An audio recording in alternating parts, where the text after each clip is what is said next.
Bonjour tout le monde, c'est Lisa, j'espère que vous allez bien. Aujourd'hui, je suis super contente de faire cette vidéo-là parce que j'avais dit que j'allais revenir avec les suggestions pour le mois d'octobre.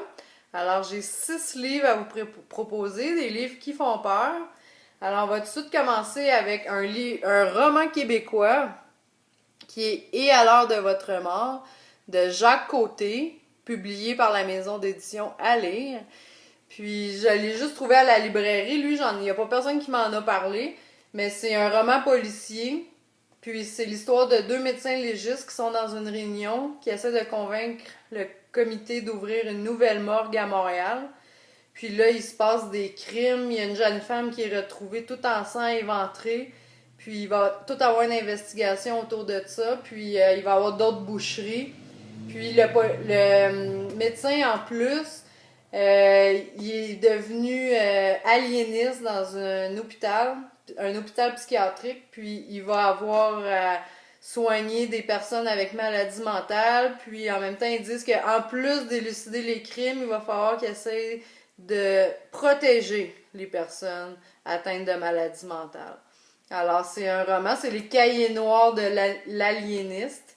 Alors, c'est un polar, alors c'est à suivre. Ça a l'air très intéressant. Ici, j'ai un roman You de Caroline Kepnes. Ici, je l'ai en anglais, mais il est traduit en français. Ça s'appelle Parfaite en français.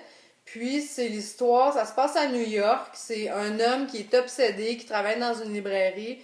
Il y a une jeune femme qui rentre. Puis là, il veut la connaître, il veut l'avoir pour elle. Alors, il se met à faire une recherche avec son nom qui était sur sa carte de crédit. Puis là, il trouve son compte Facebook, il trouve son Twitter. Puis là, il la suit sur les réseaux sociaux. Puis il essaie de tout faire pour pouvoir l'avoir dans ses bras. Puis ici, ça dit qu'il est prêt à tout, même si ça veut dire que ça peut se terminer en meurtre. Alors, la particularité de ce livre-là, c'est qu'il est écrit au-dessus, ou en français, je sais pas s'ils disent au vous, là, mais c'est comme s'ils nous parlaient à nous directement. Alors, j'ai entendu dire que c'était vraiment très épeurant, là. C'est particulier pour ça parce que vu qu'il nous parle à nous, ça fait changement là, des autres livres. Ici, j'ai un autre livre qui est, lui, il est pas traduit encore en français, mais je crois qu'il va l'être parce que tous les livres de James Patterson sont traduits en français. Alors, il est sorti en avril 2016, là, alors probablement que la traduction va suivre sous peu. Si ça vous intéresse de suivre un œil là-dessus.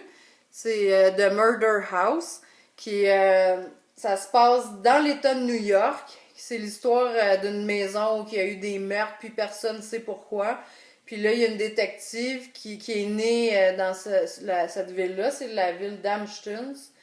Puis, elle habite à Hollywood, mais elle décide de revenir dans sa ville natale suite à la découverte d'un homme et sa maîtresse qui ont été assassinés encore dans la maison meurtrière. Alors, elle va faire des enquêtes, puis ça a l'air qu'elle va découvrir des choses là, que personne ne pouvait s'attendre.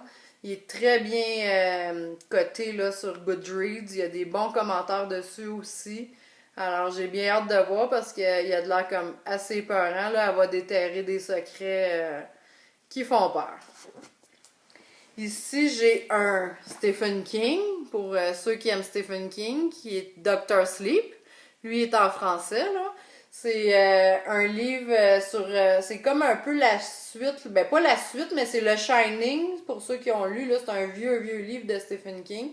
C'est Danny Torrance qui est devenu adulte dans ce livre-là. Puis apparemment, il a vraiment suivi les traces de son père parce qu'il est alcoolique, il est paumé. Puis il travaille dans un hospice, il est aide-soignant, puis il a des pouvoirs, il est capable de soulager les souffrances des mourants. Puis là, il va faire la connaissance d'une fillette de 12 ans qui, elle, est poursuivie par des voyageurs. Puis là, ici, ça dit qu'il va y avoir une guerre épique entre le bien et le mal. Alors, c'est un des livres de Stephen King là, qui a comme 4 étoiles sur 5, là, 4.2, quelque chose comme ça. Là. Alors, j'ai bien hâte de voir aussi c'est quoi cette histoire-là. Ensuite, j'ai The Diviners par Liba Bray. Là, lui, je sais pas s'il va être traduit en français. C'est un livre quand même de 2013. Puis je l'ai pas trouvé. Alors, si vous savez qui est traduit en français, là, dites-moi là dans les commentaires, mais moi, j'ai pas trouvé la traduction en français. Mais la raison pour laquelle que je me le suis acheté, c'est qu'il a de l'air vraiment, vraiment bon. Là. Les réseaux sociaux, comme tous les booktubers américains, en parlent beaucoup de ce livre-là. C'est une duologie, ça, c'est le tome 1. Puis ça se passe en 1926 à New York.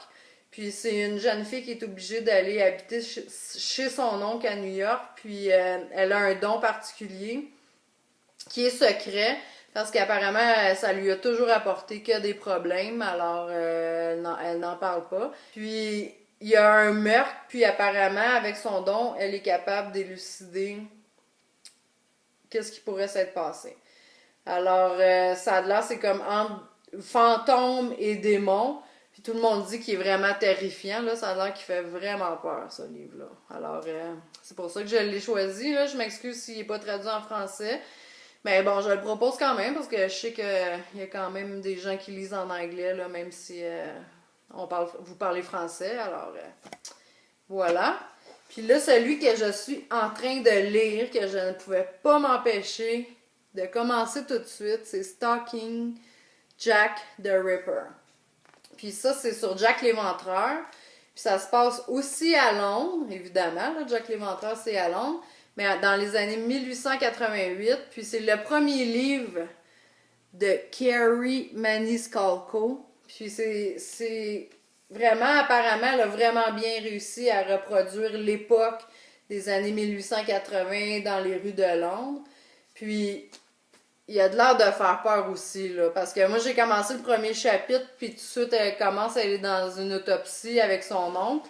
Puis il y a aussi tout, à l'époque, là, que les femmes n'étaient pas bienvenues, là, dans le monde des médecins. Alors, elle apprend clandestinement de son oncle dans un sous-sol comment faire des autopsies. Puis en arrière, là, si je fais une petite traduction rapide, là, ça dit que elle parle de Jack l'Éventreur, puis elle dit qu'il commettait des meurtres, il tuait des femmes de sang-froid, il a terrorisé une ville complète, mais que malgré toutes ces horreurs, elle peut pas nier, elle était la femme qui aimait Jack l'Éventreur. Alors, vraiment, lui aussi, il y a des très bons commentaires sur Goodreads, il a coté là, plus que 4 étoiles sur 5 aussi. Alors, c'est quand même bon, là, avec tout le nombre de reviews qu'il y a eu. Alors, j'ai vraiment, vraiment hâte de voir, là, s'il est aussi bon que tout le monde le dit. Puis ici, c'est un petit bonus, là. C'est pas un livre à lire, mais c'est un livre à colorier. Pour ceux qui aiment colorier puis qui veulent faire changement des mandalas. Puis, qui aime colorier, c'est des portraits, là. C'est l'artiste Jasmine Beckett Griffith, qui est une artiste qui peint. C'est tous ces tableaux qui ont été reproduits dans le livre. Puis, moi, je le trouvais vraiment très... Bon, lui, j'ai commencé à... Je l'ai colorié, là, mais c'est le seul, là. Les autres... puis, chaque image a son histoire, là, de pourquoi qu'elle l'a dessiné, puis qu'est-ce que ça veut dire pour elle. C'est toutes des pages avec... c'est vraiment pour l'Halloween, là. C'est comme une jeune fille qui a de l'air triste un peu, puis... bon, là, comme, je sais pas, là, un bal masqué, là, avec le loup, les chats... Bon, des cupcakes d'Halloween... Alors bon, je voulais le proposer pour ceux, s'il y en a qui connaissaient pas. Moi, je l'ai découvert comme ça par hasard sur Amazon. Puis j'ai vu qu'il est en vente aussi sur Amazon.ca. Alors si vous aimez colorier puis vous voulez faire des personnages, là, moi je le trouve vraiment très beau. Je suis très contente de cette découverte-là. Alors j'espère que ça vous a plu. Puis si vous avez aimé la vidéo, ben je vous encourage à mettre un petit pouce en l'air. Puis aussi à vous abonner à ma chaîne parce que si vous voulez pas manquer mes prochaines vidéos, ben quand on est abonné, ça l'aide. Restez à l'affût. Alors, je vous remercie beaucoup puis je vous souhaite une bonne Halloween puis amusez-vous bien. Alors, à très bientôt. Au revoir.